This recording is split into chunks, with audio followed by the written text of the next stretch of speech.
G'day everybody. In the preparation for the challenge this year, one of the themes that constantly comes up, and I think one of the biggest issues when people have when they're starting the challenge, and this goes across the board, it's a lesson from the challenge that applies absolutely everywhere, and that is this feeling of not wanting to commit to a market, because if I choose the wrong market, then I've got everything wrong, right? And so rather than make the mistake and be wrong like it's a finality, they prefer not to do anything. They sit back hoping that there'll be this, wonderful answer, like the heavens will open up and down will come the deity of your choice and say, this is your market. This is the thing that's going to be successful. Well, the problem with that is there is no way to tell if any market is successful. There's plenty of ways to figure out if it's a market's going to waste your time. And in fact, that's a universal fundamental truth. I don't care whether it's stock trading or weather forecasting or any of those sorts of things. It's pretty easy to predict what's not going to happen, but predicting what will happen is really tough. And when you think about it, think about this too. People, we're so drilled in, and it's a real failing of our education system about the pain of being wrong, the embarrassment, the fear of being wrong. And because of that, people don't try. They don't get into the field. They'd much rather not get into the field, because if you don't make a mistake, well, that's better than doing nothing, right?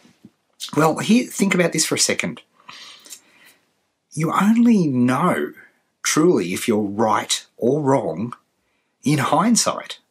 There's no way of actually knowing for certain whether you're right or wrong unless you've actually tried it, unless you've actually gone into that market, unless you've tested that opt-in page, unless you've launched that product. You really don't know whether it's going to work or not, and you don't know whether it's going to be right or wrong, except after the fact. So you need to do it. Now, but wait, as they say in the classics, there's more. Now, I'll refer to my notes here. Amar Bide created a study which I thought was absolutely fascinating. Back in 2000, he did a study of 3,000 startups, but interestingly, successful startups.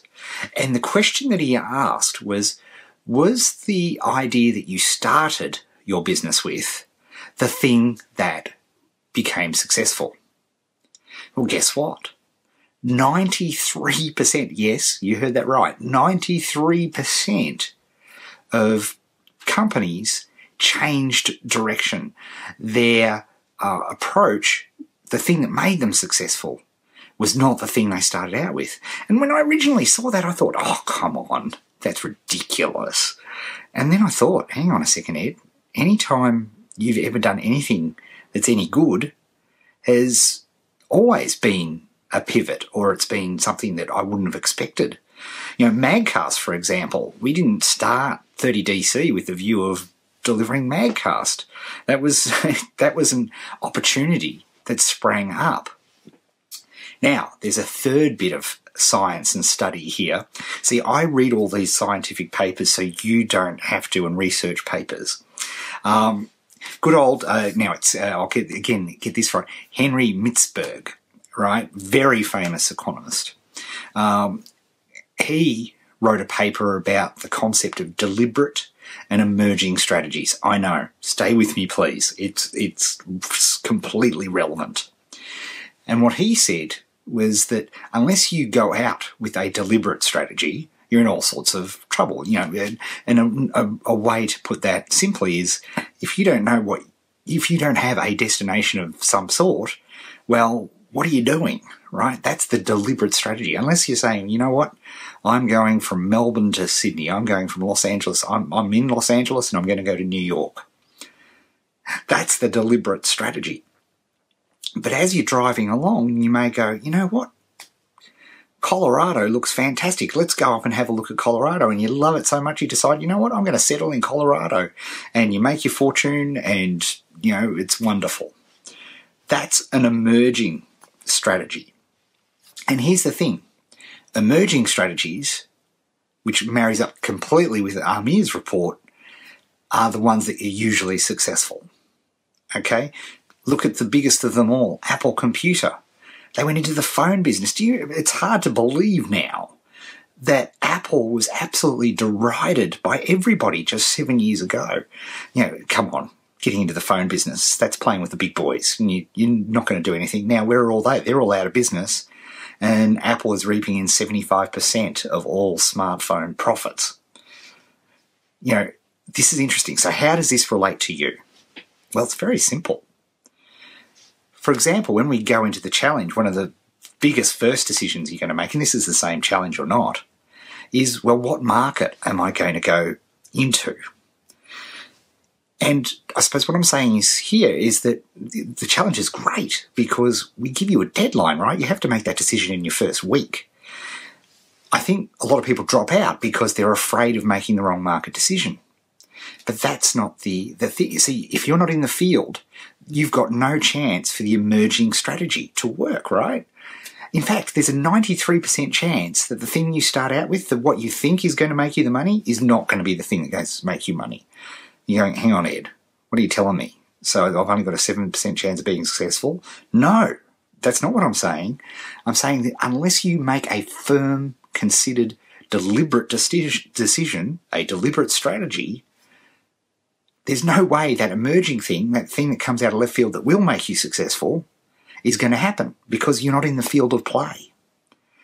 And so that's what I want to encourage you with this video, is to realize that it's the successful nature isn't whether the market or the particular thing that you choose for the challenge, or indeed the opt-in or the product or whatever you choose. That's not the issue. What you should be celebrating is the fact that you completed a test. The outcome of that test will either be a positive one or a negative one. But a negative one's not the end of the day. It's not the end of the world. It's just a test result. And you deserve the plaudit for just conducting the test. Do you see where I'm going with this? So when we ask you to choose a market, when we ask you to test something, you need to be in the field. All these amazing Facebook ads at the moment, right? If you're not in there testing, how do you know whether it's going to work or not? And it may not work for you, but it may work. But you don't know. You can only ever know for certain in hindsight. So, moral of today's parable is get in the field of play. Make a firm decision and then go with it, work with it, and understand that it's highly likely that that first decision that you make is probably not going to work. But be absolutely confident that if you pursue it with action and vigour and certainty, that emerging strategy, the thing that is going to be successful, will appear. And, for people who've had any success, I ask you, just think back and have a think about it. You'll be amazed when you think through your own successes and realise that, well, no, that's not where I wanted to start. I wanted to be a teacher. There you go.